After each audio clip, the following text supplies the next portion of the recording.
नमस्कार साथियों, स्वागत है आप सभी का आपके अपने इस YouTube चैनल पर जिसका नाम है जीएस बूस्टर, जो कि पार्ट है तक्षशिला आईएएस बलिया का। मैं हूं अनूप उपाध्याय।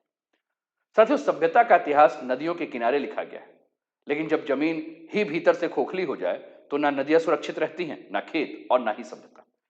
आज तुर्की के कोन्या मैदान, जिसे देश का भंडार कहा जाता है, खेतों के बीच अचानक 30 मीटर गहरे और 100 फीट चौड़े भीषण गड्ढे उभर गए। यह कोई भूकंप नहीं है और ना ही कोई उल्कापात, मानव निर्मित आपदा का भूगोल है।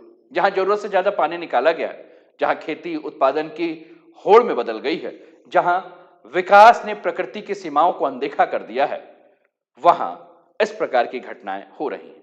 और कोनिया का यह सिंकहोल चेतावनी दे रहा है कि अगर पानी का भूगोल बिगाड़ा गया तो अन्न का भूगोल भी जो है वो ढह जाएगा। आज हम इसी मुद्दे के ऊपर विस्तार पूर्वक चर्चा करेंगे और समझेंगे कि क्या है इसके पीछे का कारण। अगर चैनल पर पहली बार है तो चैनल को सब्सक्राइब करके बेल आइकन दबा दीजिएगा कि यहां आने वाले हर वीडियो का नोटिफिकेशन आपको समय पर मिल सके। साथियों, ये भूगोल से संबंधित यानी कि ज्योग्राफी से संबंधित टॉपिक है, इसलिए अगर आपके घर में क्लास 6 से लेकर क्लास 12 के भी बच्चे हों तो उनके साथ भी इस वीडियो को आप जरूर साझा कीजिए, उन्हें अपने साथ बैठाकर जो है यह समझाइए या दिखाइए। किसी भी प्रतियोगी परीक्षा की तैयारी करने वाले स्टूडेंट्स हो तो उनके साथ भी इसका लिंक शेयर कीजिए और आप जानकारी के लिए भी इस पूरे वीडियो को अंत तक देखिएगा। अपने विचारों को जो है वो कमेंट के माध्यम से हम तक पहुंचाइएगा। तो चलिए शुरुआत करते हैं आज का सेशन। टर्की में धरती धंस गई है, कोयना है और कुछ इस प्रकार का दृश्य जो है वो देखने को मिल रहा है। इंडिया टुडे से हमने इस न्यूज को उठाया है और इंडिया टुडे लिखता है 706 destroy Turkey farms, what behind the mysterious phenomena. 700 से ऊपर जो है वो सिंक होल जो है वो हमें तुर्की में देखने को मिल रहे हैं। ठीक, यह जो स्थान है वो तुर्की में कहां है वो भी हम देख लें। तो आपके स्क्रीन पर साथियों ये तुर्की का मैप है और तुर्की में ये कोन्या जो है वो आपको देखने को मिल रहा है। तुर्की के उत्तर में अगर आप देख रहे हैं तो आपको ब्लैक सी, पश्चिम में अगर आप देख रहे हैं तो आपको एजियन सी, दक्षिण में अगर देख रहे हैं तो मेडिटेरियन सी यानी कि भूमध्य सागर, पूरब की तरफ आ रहे हैं तो आपको ईरान, अर्मेनिया, जॉर्जिया और इराक, और दक्षिण में आपको सीरिया देखने को मिलेगा। ये आपका तुर्की है। तुर्की के साथ भारत के संबंध बहुत मधुर नहीं है। अभी हाल फिलहाल में ऑपरेशन सिंदूर की बात करें तो वहां तुर्की ने जो है वह पाकिस्तान को हेल्प किया और तुर्की पाकिस्तान को हर मंचों में, अगर हम बात करें, संयुक्त राष्ट्र में भी अगर हम बात करें तो कश्मीर के मुद्दे को लेकर पाकिस्तान के पक्ष में खड़ा रहता है। लेकिन फिर भी यह टॉपिक हमें समझना इसलिए भी आवश्यक है क्योंकि तुर्की के भूगोल को समझकर हम भारत के भूगोल को भी समझ सकते हैं। चलिए आगे बढ़ते हुए कुछ और इमेजेस देख लें। आपके स्क्रीन पर यह वीडियो दिख रहा है, तुर्कियों का कोन्या मैदान है जिसमें लगभग 700 गड्ढे जो है वो पहचान की गई है और इस प्रकार के गड्ढे जो है वो दिख रहे हैं। अचानक जो है वो जमीन जो है वो नीचे की तरफ धंस गया। ठीक, और ये जो घटना हो रही है ये कोन्या मैदान में हो रही है, कोन्या प्लेन में हो रही है, जो कि तुर्की का कृषि अर्थव्यवस्था का ऋण माना जाता था। यह जो क्षेत्र है जहां यह घटना हो रही है साथियों, ये तुर्की का सबसे बड़ा गेहूं उत्पादक क्षेत्र था और देश की कुल कृषि का लगभग 11% कृषि जो है वह इसी क्षेत्र में हो रहा था, जहां की जमीन आपको धंसी हुई नजर आ रही है। तुर्की की जो आपदा प्रबंधन एजेंसी है उसके अनुसार लगभग 684 सिंकहोल की जो है वह आधिकारिक पहचान हो चुकी है। 2017 से लेकर 2025 की अगर हम बात करें तो 2017 में सबसे पहले लगभग 300 के आसपास सिंक होल जो है मिले।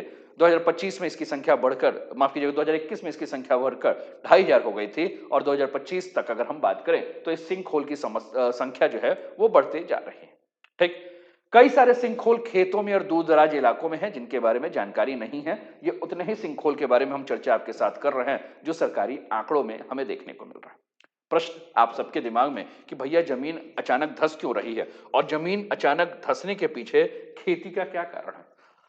तुर्किया के कोन्या का मैदान 30 मीटर गहरा और लगभग 100 फीट तक चौड़ा ये गड्ढा आपको देखने को मिल रहा है। आप देख रहे हैं, आपको चारों तरफ इधर खेत नजर आ रहे हैं साथियों, और ये खेत के बीच में ही, इधर भी आप देखिए आपको खेत दिख रहा है और खेत के बीच में ही जमीन क्या हो गई है, नीचे की तरफ लगभग 30 मीटर तक जो है वो धंस गई है।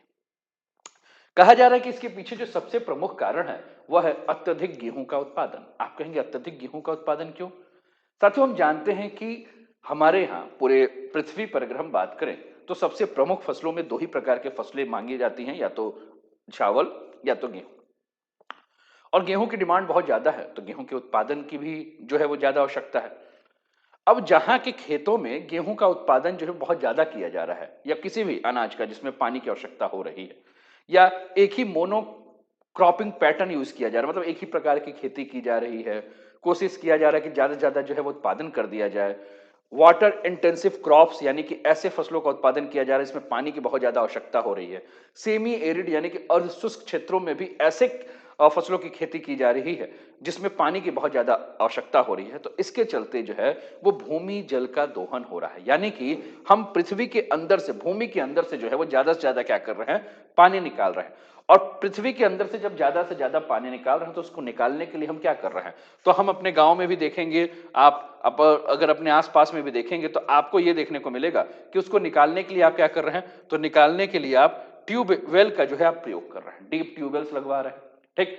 अब पानी तो आप बहुत ज़्यादा निकाल रहे हैं, यानी कि आप निकाल बहुत ज़्यादा रहे हैं, लेकिन पानी ज़मीन के अंदर छोड़ कम रहे हैं, यानी कि रिचार्ज कम हो रहा है और एक्सट्रैक्शन ज़्यादा हो रहा है। दूसरा, जिस प्रकार से जलवायु परिवर्तन हो रहा है, जिस प्रकार से सूखा है, जिस प्रकार से कम वर्षा है, जिस प्रकार से वाष्पीकरण का दर बढ़ रहा है, ग्लोबल वार्मिंग के बारे में हम पढ़ रहे हैं, वैश्विक तापन बढ़ रहा है और इसके चलते वाष्पीकरण का दर यानी कि रेट ऑफ इवापोरेशन जिस प्रकार से बढ़ रहा है, ये सब जो है वो एक प्रमुख कारण है। अब फिर से हम इमेज को देखते हैं और इस इमेज को देखकर फिर इसके बाद इस टॉपिक को और भी हम डेप्थ में जा रहे हैं। जैसे कोन्या मैदान कार्बोनेट और जिप्सम जैसे घुलनशील चट्टानों से बना है और ये चट्टानें पानी में घुल जा रही हैं। अब कोन्या के मैदान के बारे में कहा जा रहा है कि ये जो एरिया बना हुआ है, यह चूने वाली चट्टान है, यानी कि लाइमस्टोन है।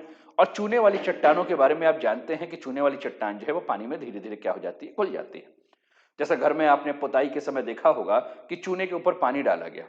अगर वो नहीं समझ रहे हैं तो एक दूसरा उदाहरण ये समझ लिए कि जैसे पानी के अंदर आपने चीनी डाल दिया, चीनी धीरे धीरे घुल जाता है, वैसे ही ये चट्टान जो है वो क्या हो रहे हैं, पानी के अंदर धीरे धीरे जो है वो क्या हो रहे हैं, घुल जा रहे हैं। और पानी के अंदर जब धीरे धीरे घुल जा रहे हैं और इसके अंदर से जब पानी निकाला जा रहा है, देखिए ये भी इमेज आप देखिए, ठीक, आप यहां से समझ सकते हैं कि किस प्रकार से आपको ये गड्ढा देखने को मिल रहा है। लगभग 30 फीट जो है वो गहरा आपको ये देखने को मिल रहा है, ठीक। तुर्कियों में 2025 तक सिंक होल की संख्या बढ़कर 2500 से ज्यादा हो गई है, ठीक।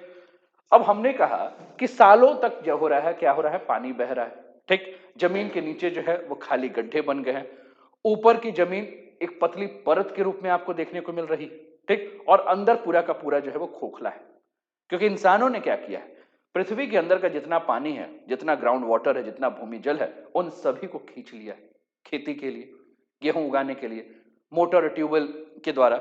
और जमीन का जब सारा पानी निकाल दिया है, तो जितना पानी निकाला है उतना पानी वापस भेजा नहीं। अब जो पानी एक सहारा था, वहां की जमीन जो है वो नीचे की तरफ बैठ गई, नीचे से पानी गया, नीचे का सहारा जो है वो खत्म हो गया और ऊपर की जमीन जो है वो धंसना शुरू हो गई। और यही कारण है कि खेत में अचानक बड़े बड़े गड्ढे बनने लगे, यानी कि पानी ने नीचे की चट्टानों को क्या किया, घोल दिया, इंसान ने सारा का सारा पानी जो है वो निकाल लिया और जमीन अचानक जो है वो बैठ गई। ये तो तुर्की में हो रहा है, लेकिन क्या भारत में भी इस प्रकार से हो रहा है? साथियों, भारत में अगर हम बात करें तो भारत में भी तुर्की जैसे खतरे हैं। भारत में भी तुर्की जैसा खतरा हो सकता है, जहां नीचे चूने की चट्टान है, वहां की जमीन जो है धंस सकती है। जैसे कि अगर हम भारत के बारे में बात करें तो इसके लिए हम भारत का सबसे पहले हम मैप ले लेते हैं। भारत में आप देखिए, ये आपको क्षेत्र दिख रहे हैं, ठीक। कौन से क्षेत्र, जैसे चावल उत्पादन वाले क्षेत्र आपको दिख रहे हैं, दाल उत्पादन के क्षेत्र दिख रहे हैं, तिलहन ऑयलसीड्स उत्पादन के क्षेत्र दिख रहे हैं और अन्य, ठीक।